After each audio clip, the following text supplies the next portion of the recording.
Hi friends, అందరికీ hi. ఈరోజు త్వరలో జరగబోయే గ్రూప్ డి పరీక్షల కొరకు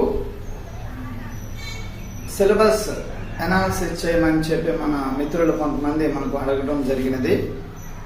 దానికి రిలేటెడ్గా ఈ యొక్క సిలబస్ను మనం చూద్దాం.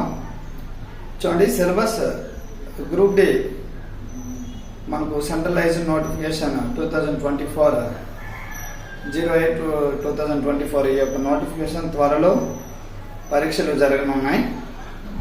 అయితే ఈ యొక్క సిలబస్ను చూసినట్లయితే మనకు ఎగ్జామ్ డ్యూరేషన్ వచ్చేసరికి 90 minutes. పరీక్ష సమయం ఎంత అంటే 90 minutes. ఎన్ని ప్రశ్నలు అడుగుతారంటే 100 క్వశ్చన్స్. నెంబర్ ఆఫ్ క్వశ్చన్స్ వచ్చేసరికి 100. డ్యూరేషన్ వచ్చేసరికి 90 minutes. మరి నెగిటివ్ మార్కింగ్ వచ్చేసరికి 1/3 నెగిటివ్ మార్కింగ్, అది గమనించాలి. మరి సిలబస్ అంటే ఏ సబ్జెక్ట్ నుండి ఎన్నెన్ని మార్క్స్ వస్తాయని చూసినట్లయితే general science 25 marks, mathematics 25 marks, general intelligence and reasoning 30 marks, general awareness and current affairs 20 marks. అయితే మనం సబ్జెక్ట్ వైజ్గా చూద్దాం. ముందుగా చూడండి, జనరల్ సైన్స్ అంటే మనకు సిబిఎస్ఈ ఏదైతే సిబిఎస్ఈ సిలబస్ ఉందో దానికి రిలేటెడ్గా మనకు ప్రశ్నలు అడగడం జరుగుతుంది.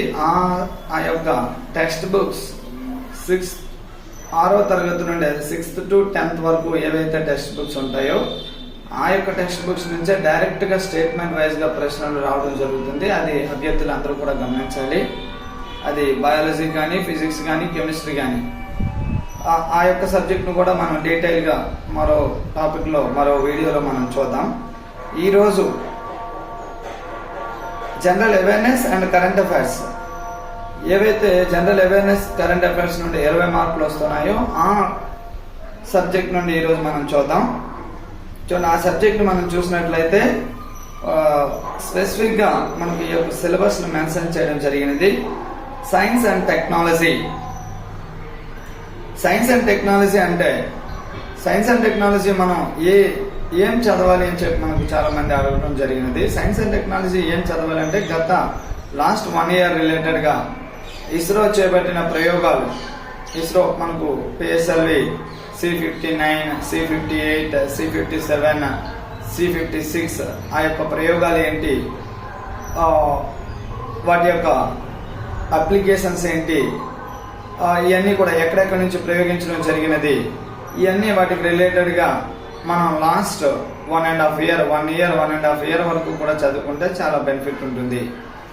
At the same time only ISRO related ప్రయోగాలే కాదు, మనకు డిఆర్డిఓకి రిలేటెడ్గా కానీ, మిజైల్స్కి రిలేటెడ్గా కానీ, నెక్స్ట్ ఆ తర్వాత జలాంతర్గాములు రిలేటెడ్గా కానీ, నెక్స్ట్ ఆ తర్వాత అణు పరీక్షలకు రిలేటెడ్గా, నెక్స్ట్ ఆ తర్వాత ఏదైతే నాన్ రెన్యూవబుల్స్ రీసోర్సెస్ రిలేటెడ్గా మనం ఇటీవలే చేపట్టిన ఇన్నోవేషన్స్, ఇప్పుడు దానిలో భాగంగానే గ్రీన్ హైడ్రోజన్కి సంబంధించి గ్రీన్ హైడ్రోజన్ తాలూకా ఇండియన్ గవర్నమెంట్ చాలా ఇంపార్టెంట్ ఇస్తుంది. గ్రీన్ హైడ్రోజన్ రిలేటెడ్గా ఇన్నోవేషన్స్ ఏమున్నాయి, ఇవన్నీ వీటికి రిలేటెడ్గా చూడండి. ఓన్లీ మనకు నాన్ రెన్యూవబుల్ రిసోర్సెస్ ఏవైతే ఉన్నాయో wind energy, solar energy, next nuclear energy, ఇదంతా కూడా సైన్స్ అండ్ టెక్నాలజీ రిలేటెడే. నెక్స్ట్ ఆ తర్వాత సూపర్ కంప్యూటర్స్ రిలేటెడ్గా ఇటీవలే ఇన్నోవేషన్స్, ఇదంతా కూడా సైన్స్ అండ్ టెక్నాలజీ. దానికి రిలేటెడ్గా ఎన్విరాన్మెంటల్ ఇష్యూస్, ఇవన్నీ కూడా చదవాల్సిన అవసరం ఉంటుంది. ఇవన్నీ కూడా ఆ టాపిక్లోనికే రావడం జరుగుతుంది. ఎన్విరాన్మెంటల్ సెషన్స్, సమావేశాలు ఎక్కడ జరిగాయి, దాంట్లో పాల్గొన్న ముఖ్య భారత గౌరవ అతిథులు ఎవరు, వాటికి రిలేటెడ్గా కూడా ప్రశ్నలు రావడం జరుగుతుంది. సింపుల్గా వాళ్ళు ఏమన్నారంటే సైన్స్ అండ్ టెక్నాలజీ అని ఇవ్వడం జరిగింది. అట్ ద సేమ్ టైం తర్వాత స్పోర్ట్స్ అని మెన్షన్ చేయడం జరిగింది. స్పోర్ట్స్ అంటే ఇటీవల జరిగిన మనకు క్రికెట్ ఒకటే కాదు, మనం జనరల్గా క్రికెట్ అంటాం, క్రికెట్ చూస్తాం. ఐసీసీ ఛాంపియన్ ట్రోఫీస్ కానీ ఇతర ట్రోఫీస్ ఏమున్నాయి, ఇవన్నీ కూడా క్రికెట్తో పాటుగా మిగిలిన నేషనల్ మరియు ఇంటర్నేషనల్ గేమ్స్ మనకు ఫర్ ఎగ్జాంపుల్ ఒలింపిక్ క్రీడలు కానీ, ఒలింపిక్ క్రీడలు అంటే లాస్ట్ 1 year కాదు, గత లాస్ట్ టైం జరిగిన ఒలింపిక్ గేమ్స్ కానీ, పారా ఒలింపిక్ గేమ్స్ కానీ, నెక్స్ట్ ఆ తర్వాత ఫుట్బాల్, ఇవన్నీ వాటిలో ఇంపార్టెంట్ కీ పాయింట్స్ ఏమున్నాయో అన్నీ కూడా చూడాల్సిన అవసరం ఉంటుంది, గమనించాలి అభ్యర్థులు. వాటికి రిలేటెడ్గా మనకు ప్రశ్నలు రావడం జరుగుతుంది. నెక్స్ట్ సింపుల్గా కల్చర్ అనే మెన్షన్ చేయడం జరిగింది. కల్చర్ అనగా కల్చర్ అనే ఒకే ఒక పదం పెట్టారు, కానీ మనకు ప్రశ్న ఎక్కడి నుండి వస్తుందో మనం చెప్పలేము. ఫర్ ఎగ్జాంపుల్ మనం సింపుల్గా చూడాలంటే ఇండస్ వ్యాలీ సివిలైజేషన్ వర్షిప్పింగ్ ఏంటి? అమ్మ తల్లి. అంటే స్త్రీ దేవత అయితే అమ్మ తల్లి, పురుష దేవత అయితే పశుపతి మహాదేవ. అక్కడి నుంచి ఆర్య నాగరికతలో ఏంటి? ఫర్ ఎగ్జాంపుల్ మనం వచ్చేసరికి ఆర్య నాగరికతలో మనకి ఎర్లీ వేదిక్, లేటర్ వేదిక్.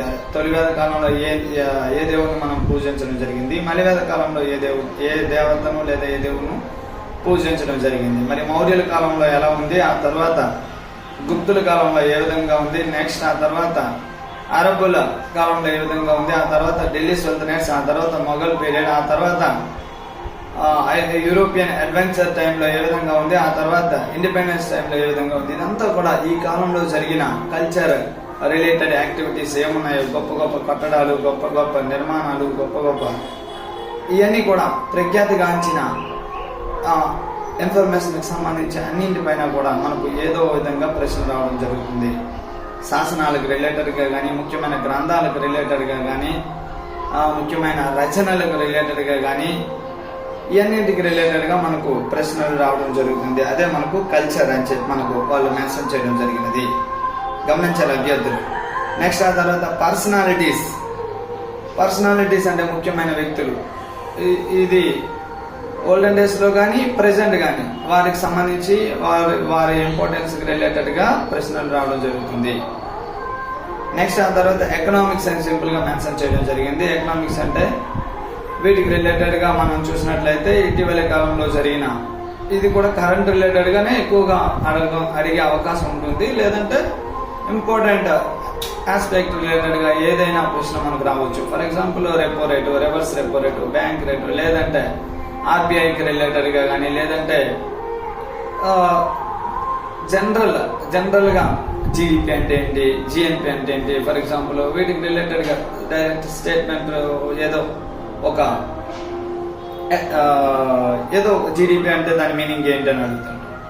లేదంటే ఓవరాల్గా ఈ సంవత్సరం గ్రోత్ రేట్ ఏ విధంగా ఉంది, ఐఎంఎఫ్ రిలేటెడ్గా, ఏవైతే ఇంటర్నేషనల్ బ్యాంక్స్ రిలేటెడ్గా కానీ, ఈ ఓవరాల్ బేసిక్ వ్యూ ఉండాలి భారత ఎకనామిక్స్ పైన. సో వాళ్ళు సింపుల్గా ఎకనామిక్స్ అని మెన్షన్ చేయడం జరిగింది. సో వాటికి రిలేటెడ్గా మనకు ఒక బేసిక్ ఓవర్ వ్యూ ఉండాలి, అది మీరు అర్థం చేసుకోవాలి. నెక్స్ట్ ఆ తర్వాత చూసినట్లయితే పాలిటిక్స్ కూడా సేమ్ ఇదే విధంగా. ఇది కూడా పాలిటిక్స్. ఫర్ ఎగ్జాంపుల్ బేసిక్గా మనకు భారత రాజ్యాంగంలో ఏ ఇంపార్టెంట్ పాయింట్స్, ఫర్ ఎగ్జాంపుల్ ప్రాథమిక విధులు, ఫండమెంటల్ డ్యూటీస్, ఫండమెంటల్ రైట్స్, ఇవన్నీ ఏ దేశాల నుండి మనం సోర్సెస్ ఎక్కడెక్కడి నుంచి రావడం జరిగింది, లేదంటే ఏ భాగాల్లో ఉన్నాయి, లేదంటే ఇటీవల చేసిన రాజ్యాంగ సవరణ చట్టాలు కానీ, లేదంటే